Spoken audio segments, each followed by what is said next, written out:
दोस्तों स्वागत है हमारे YouTube चैनल में। आज के इस वीडियो में मैं आप लोगों को कंकाल तंत्र बताने वाला हूं। इससे पिछले वीडियो में मैंने आप लोगों को कंकाल तंत्र का पहला टॉपिक पढ़ा दिया था। तो चलिए स्टार्ट करते हैं। आज क्या पढ़ेंगे? कंकाल तंत्र को इंग्लिश में क्या कहते हैं?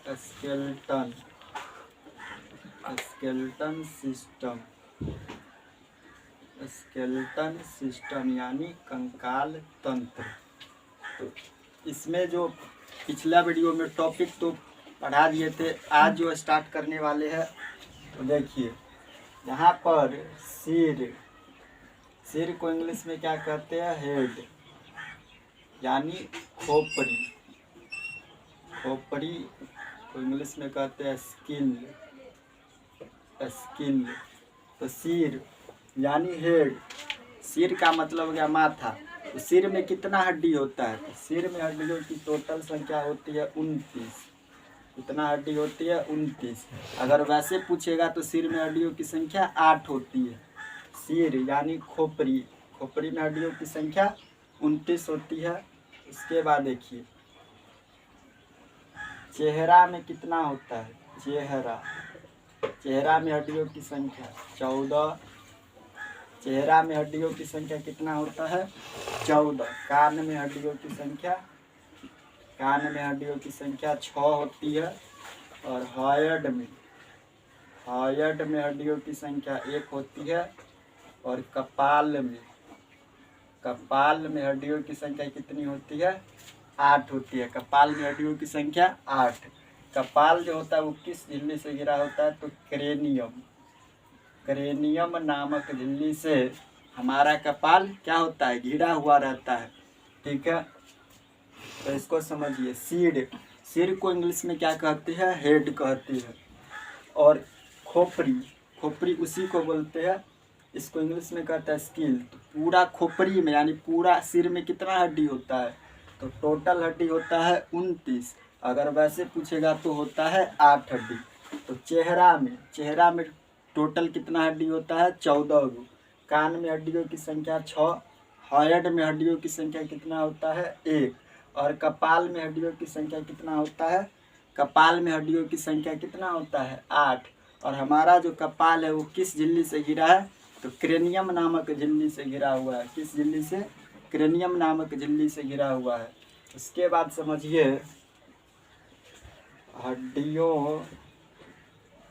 हड्डियों के बारे में कुछ विविध तत्व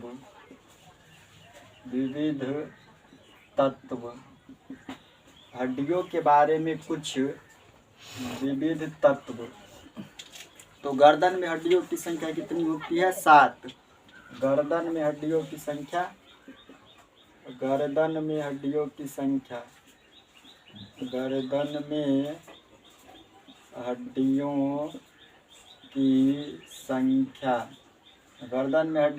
कितनी होती है? 7 होती है। गर्दन में हड्डियों की संख्या 7 होती है। और कान में हड्डियों की संख्या कितनी होती है? 6। कान में हड्डियों की संख्या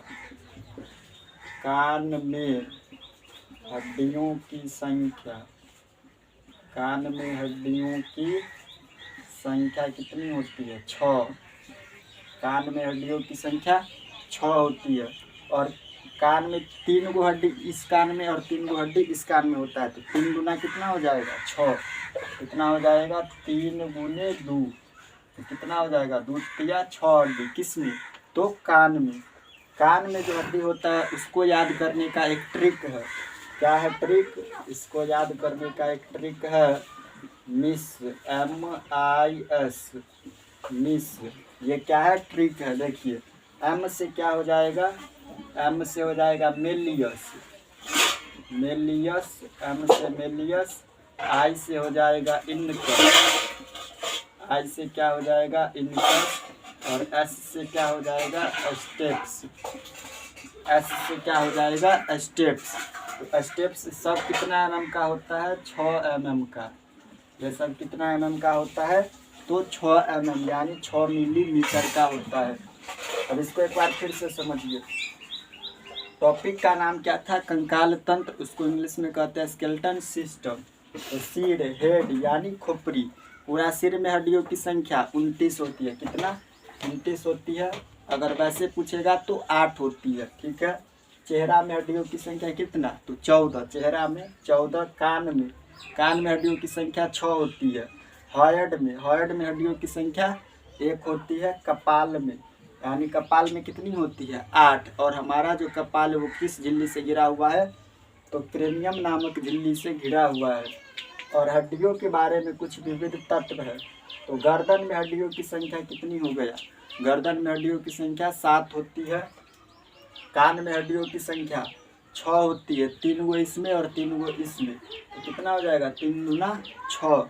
उसके बाद कान में जो हड्डी होता है उसको याद करने का एक तरीका है, वह मिस। एम का मतलब हो जाता है मिलियस, आई का मतलब इनकस, एस का मतलब स्टेप्स। सब कितने mm का होता है? तो 6 mm का होता है। उसके बाद समझिए, शरीर की सबसे छोटी हड्डी कौन होती है? कान में।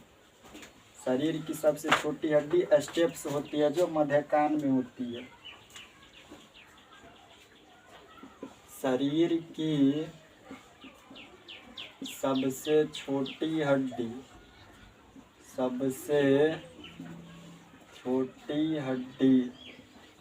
क्या है? शरीर की सबसे छोटी हड्डी कान में होती है। कान में क्या होती है? स्टेप्स। क्या होती है? स्टेप्स होती है। स्टेप्स कान में होती है। शरीर की सबसे छोटी हड्डी स्टेप्स होती है, जो कहाँ होती है? कान में होती है। और शरीर की सबसे बड़ी हड्डी, शरीर की सबसे बड़ी हड्डी शरीर की सबसे बड़ी हड्डी क्या होती है? फीमर यानी ऊरू। शरीर की सबसे बड़ी हड्डी क्या होती है? फीमर, ऊरू। इसको क्या कहते हैं? ऊरू। ये कहाँ होता है? तो जांघ में होता है। कहाँ होता है? जांघ में। कहाँ होता है ये? जांघ में। शरीर की सबसे बड़ी हड्डी फीमर, ऊरू जांघ में होती है। और शरीर की सबसे चमकीली हड्डी कौन होती है? टिबिया। शरीर की सबसे चमकीली हड्डी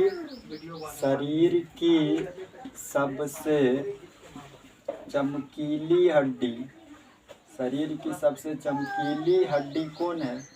तो शरीर की सबसे चमकीली हड्डी है टिबिया। कौन है? टिबिया।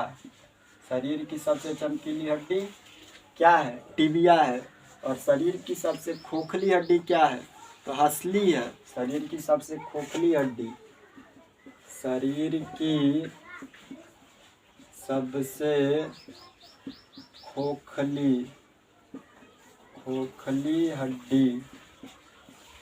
की सबसे खोखली हड्डी क्या है? हंसली है। शरीर की सबसे खोखली हड्डी क्या है? तो हंसली है। कमजोर हड्डी क्या है? हंसली होती है। शरीर की सबसे खोखली बोलिए या फिर कमजोर बोलिए। इसको क्या बोलिए? कमजोर हड्डी क्या है? तो हंसली है। ये दोनों जो देख रहे हैं यहाँ पर जो हड्डी होता है वो उसको ही क्या कहते हैं? हंसली कहते हैं। ये सबसे कमजोर हड्डी होता है। इस पर अगर जोर से मारेंगे तो क्या होगा? ये टूट जाएगा। ठीक है। और शरीर की सबसे मजबूत हड्डी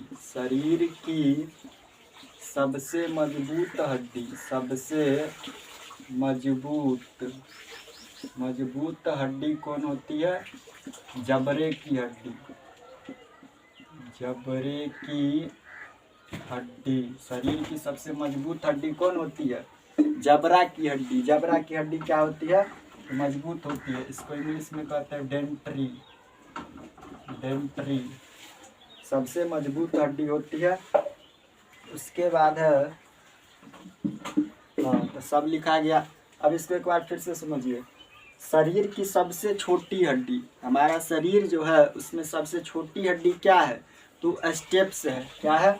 स्टेप्स है। जो कहाँ पाया जाता है? कान में पाया जाता है। ठीक है। शरीर की सबसे बड़ी हड्डी कौन है? तो फीमर, ऊरू है। क्या है? फीमर, ऊरू है। जो कहाँ पाया जाता है? जांघ में पाया जाता है। और शरीर की सबसे चमकीली हड्डी सबसे चमकीला हड्डी कौन है? तो टिबिया है।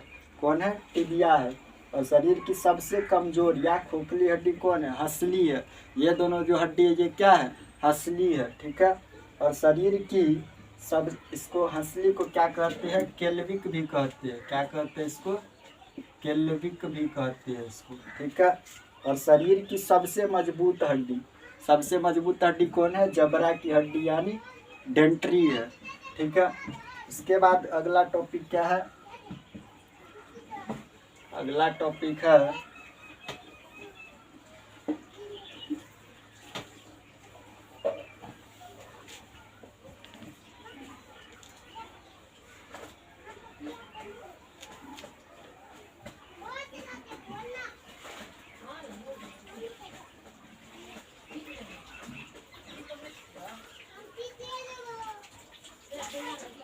देखिए अगला टॉपिक क्या है? अगला टॉपिक है सो मांस प्लस अस्थि। मांस प्लस अस्थि के मिलने को क्या कहते हैं? टेंडन। क्या कहते हैं इसको? टेंडन कहते हैं। और अस्थि प्लस अस्थि, मांस प्लस अस्थि को मिलने को टेंडन कहते हैं। अस्थि प्लस अस्थि को मिलने को लिंगामेंट कहते हैं। क्या कहते हैं? लिंगामेंट। लिंगामेंट कहते हैं। क्या कहते हैं इसको? लिंगामेंट।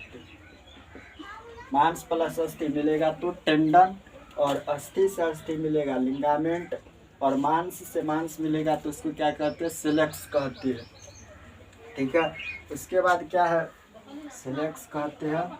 हाँ, अस्थियों के जोड़ के पास जो होता है ना, जहाँ पर हड्डी जुड़ता है, तो उस जोड़ के पास एक द्रव पाया जाता है जिसे क्या कहते हैं? साइनोवियल नामक द्रव कहती है। इसको समझिए। अस्थियों के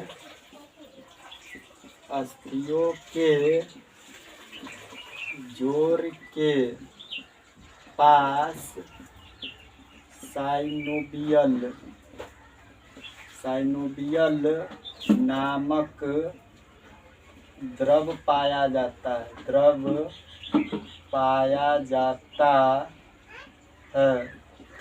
अस्थियों के जोड़ के पास साइनोवियल नामक द्रव पाया जाता है, और इसी द्रव की कमी जब हो जाता है तो क्या होता है?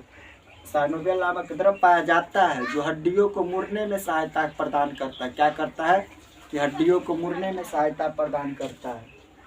जो हड्डियों को मुड़ने में सहायता प्रदान करता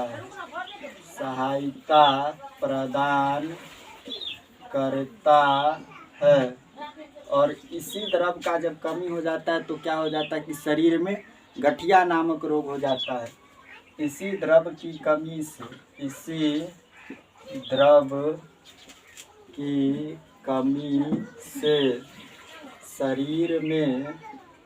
शरीर में गठिया नामक रोग हो जाता है। गठिया नामक रोग हो जाता है।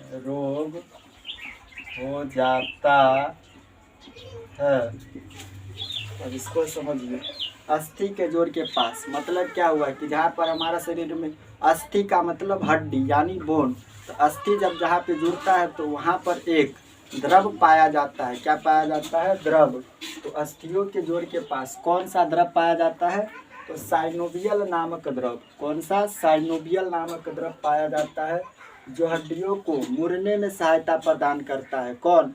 साइनोवियल नामक द्रव। और इसी द्रव की जब कमी हो जाती है शरीर में तो क्या हो जाता है? गठिया नामक रोग हो जाता है। क्या हो जाता है? गठिया नामक रोग हो जाता है। उसके बाद अगला टॉपिक क्या है? अस्थि मज्जा। क्या है? अस्थि मज्जा है। अगला जो टॉपिक है वो है अस्थि मज्जा। अस्थि मज्जा, इसको इंग्लिश में क्या कहते हैं? बोन मैरो कहते हैं। अस्थि मज्जा यानी बोन मैरो।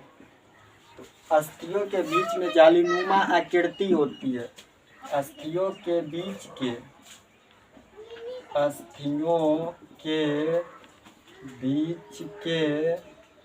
जालीनुमा आकृति, अस्थियों के बीच के जालीनुमा जालीनुमा आकृति को अस्थि मज्जा कहते हैं। क्या कहते हैं? अस्थि मज्जा कहते हैं।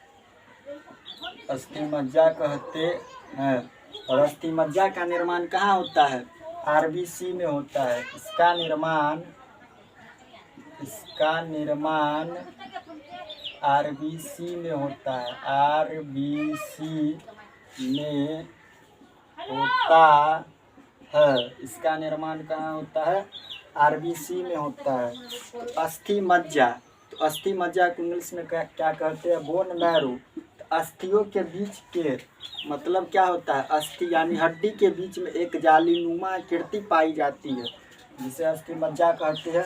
और इसका निर्माण कहाँ होता है? तो आरबीसी में इसका निर्माण होता है। कहाँ होता है? आरबीसी में। उसके बाद जो अगला टॉपिक है वो है संधि। अगला टॉपिक क्या है? संधि। इसको इंग्लिश में क्या कहते हैं? ज्वाइंट्स कहते हैं। संधि किसे कहते हैं? तो संधि क्या है? तो कंकाल का वह स्थान है जहाँ अस्थियां मिलकर हिलडुल सकती है।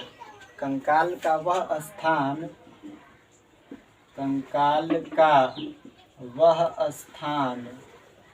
जहाँ अस्थियां मिलकर कंकाल का वह स्थान जहाँ अस्थियां मिलकर हिलडुल सकती है, उसे संधि कहते हैं। हिलडुल सकती है उसे संधि कहते हैं।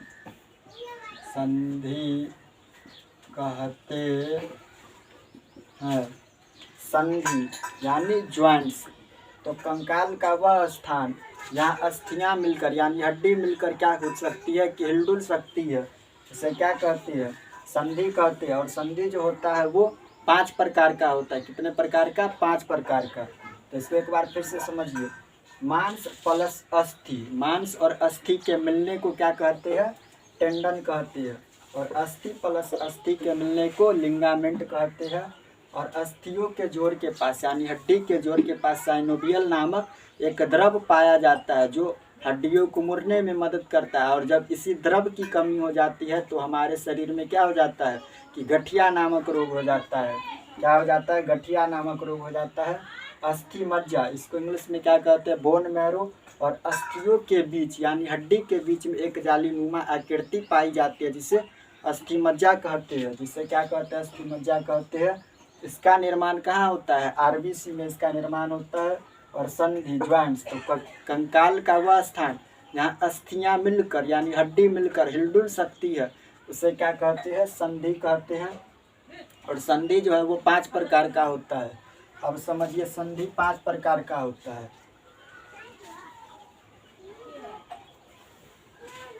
संधि जो होता है वो 5 प्रकार का होता है।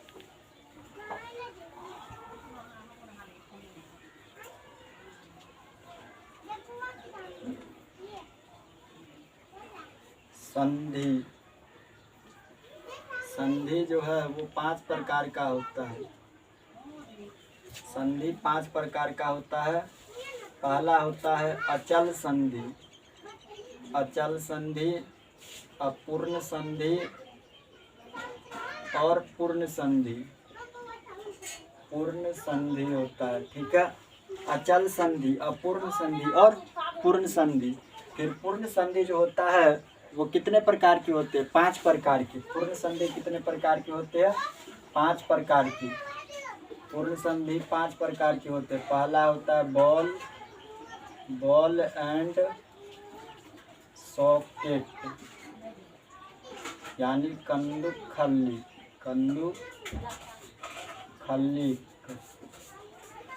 बॉल एंड सॉकेट कंदुक खल्ली। उसके बाद क्या है? Ball and socket. हाँ, हिंग का मतलब कब्जा संधि। हिंग यानी कब्जा संधि। इसके बाद है पायरेट का मतलब खूंटी संधि। क्या है?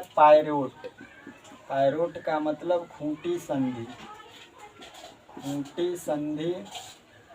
उसके बाद है सैडल, सैडल ज्वाइंट्स।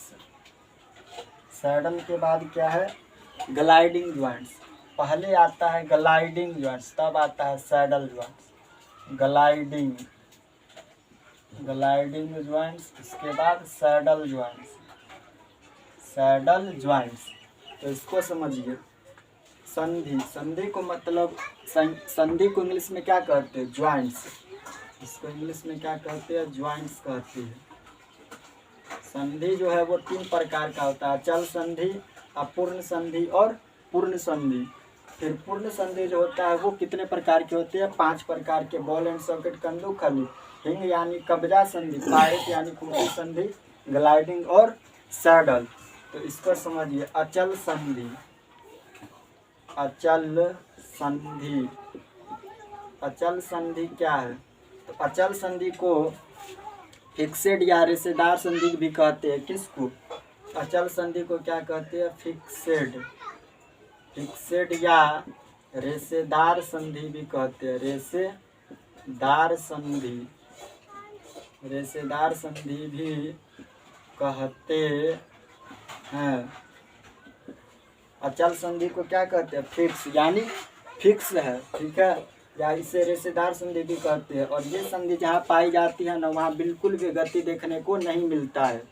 ये संधि जहाँ पाई जाती है वहाँ बिल्कुल भी गति नहीं होता है। यहाँ पर क्या लिखेंगे, बिल्कुल, बिल्कुल भी गति देखने को नहीं मिलता है, नहीं मिलता है, बिल्कुल भी गति देखने को नहीं मिलता है। किसमें, अचल संधि में, क्योंकि ये क्या है कि फिक्स है, फिक्सेड ज्वाइंट्स इसको कहते हैं, या इसे रेशेदार संधि भी कहते हैं। और ये जहाँ पाई जाती है ना वहाँ थोड़ा मोड़ा भी गति देखने को नहीं मिलता है। और ये कहाँ पाई जाती है, तो ये पाया जाता है खोपड़ी में और दांत में। जैसे देखिए ये कहाँ पाया जाता है, तो खोपड़ी और, खोपड़ी तथा दांत में पाया जाता है। खोपड़ी और दांत, खोपड़ी और दांत जो है वो गति प्रदान नहीं करता है, खोपड़ी और दांत गति प्रदान नहीं करता है, इसलिए इसे क्या कहेंगे, अचल संधि कहेंगे। उसके बाद क्या है, अपूर्ण संधि है। क्या है, अपूर्ण संधि। इसके बाद है अपूर्ण संधि, अपूर्ण संधि। अपूर्ण संधि क्या होता है, सो सुनिए। ये संधि जहाँ पर पाई जाती है ना वहाँ थोड़ा मोड़ा गति देखने को मिलता है। अपूर्ण संधि जहाँ पाई जाती है, ये संधि जहाँ पाई जाती है, पाई जाती है वहाँ थोड़ा मोड़ा गति देखने को मिलता है। थोड़ा मोड़ा गति देखने को मिलता है, गति देखने को मिलता है।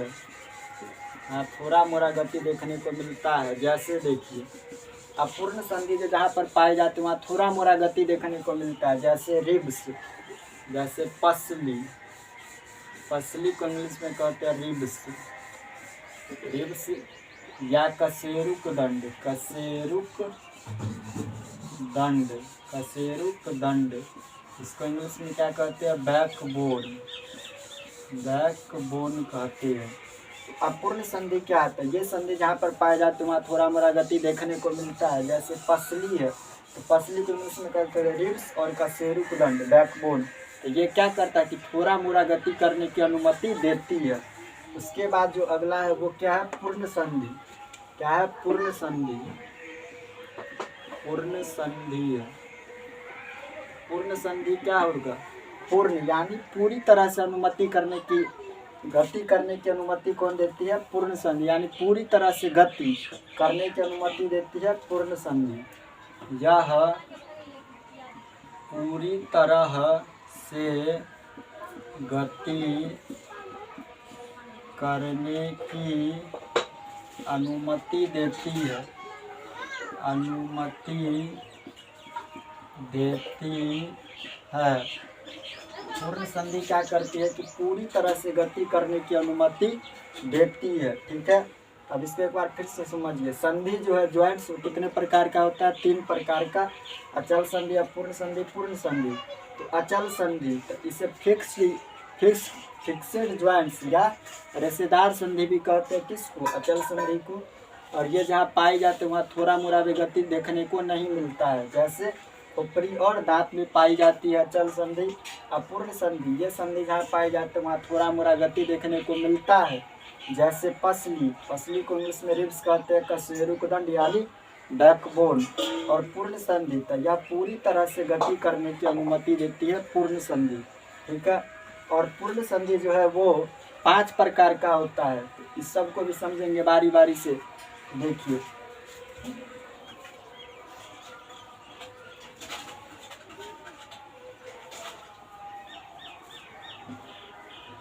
पहला है बॉल एंड सॉकेट, कंदूक खली।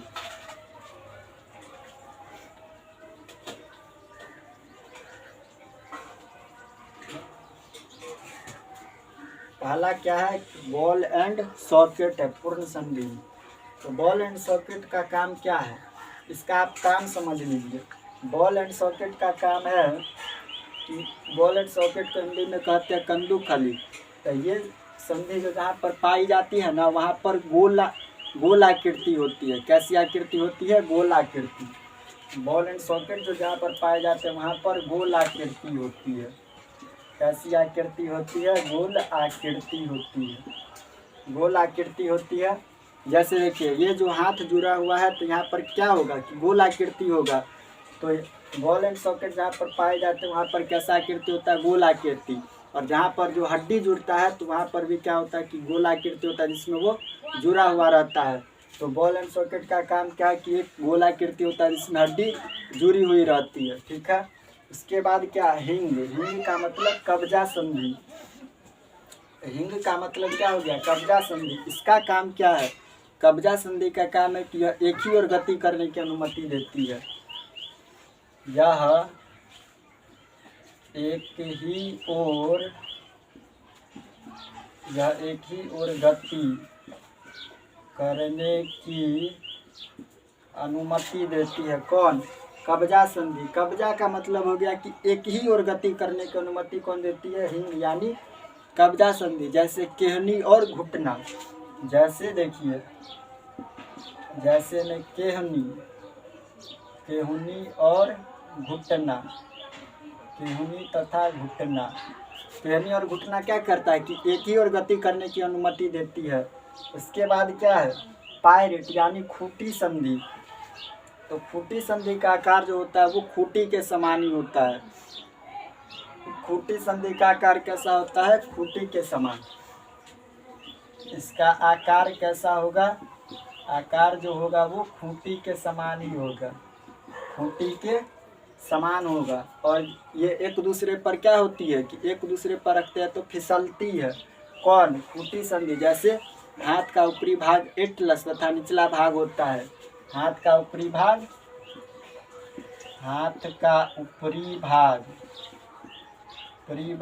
एटलस तथा निचला भाग होता है। इसमें खूंटी संधि या एक दूसरे पर क्या होती है कि फिसलती है। और ग्लाइडिंग ज्वाइंट्स। तो ग्लाइडिंग ज्वाइंट्स का काम क्या है? ग्लाइडिंग ज्वाइंट्स जो होता है ना, ग्लाइडिंग ज्वाइंट्स का काम देखिए।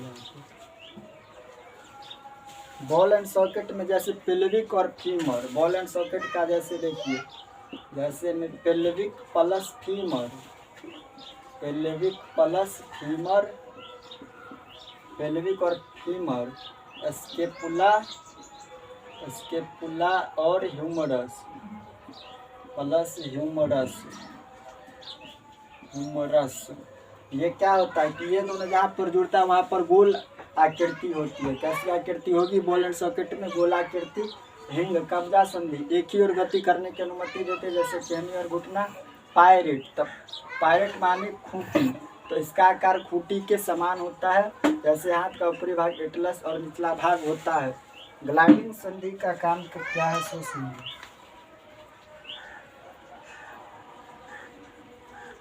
तो ग्लाइडिंग ग्लाइडिंग संधि का काम क्या है कि ये जहाँ पर पाई जाती है ना ग्लाइडिंग ज्वाइंट्स, तो यह एक दूसरे पर